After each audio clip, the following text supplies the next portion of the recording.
Why did I put that die in at an angle? So when I ran that die through, you'll notice, oh, actually, look, you can see it's at an angle. See how that line does not line up with this? Because you don't want to have a speed bump. So think about if you had a Lamborghini. My kids are into Lambos right now. Obviously, we don't have them. But if they see a Lambo, they get all excited. That in a Cybertruck. Anyway, if you have a Lamborghini and there's a speed bump, you're in a Trader Joe's grocery parking lot because they have 1,000 of them. I never shop there, but I know they have them.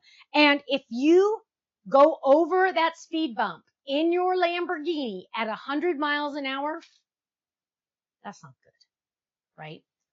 When you have your Lamborghini, you're going to go one tire, then the other, nice and slow, and then you're going to do the back tires, right? Nice and slow, one tire at a time. Same thing with this.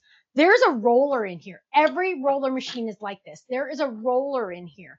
And when you run it through, that roller this is like a speed bump, right? The die is like a speed bump. And the roller is like the wheels on your car. You just want to go a little bit at a time, right? You don't want your machine to go bonk, bonk like that because you're like going 100 miles an hour in your Lamborghini. You don't want to do that. You want to go nice and slow because you want to protect your car, right? Now here, are you really protecting anything?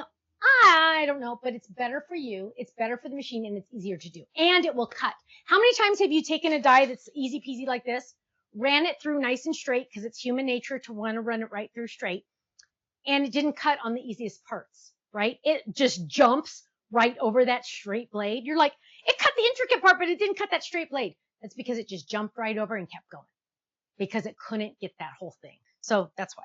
But thank you for asking, Karen.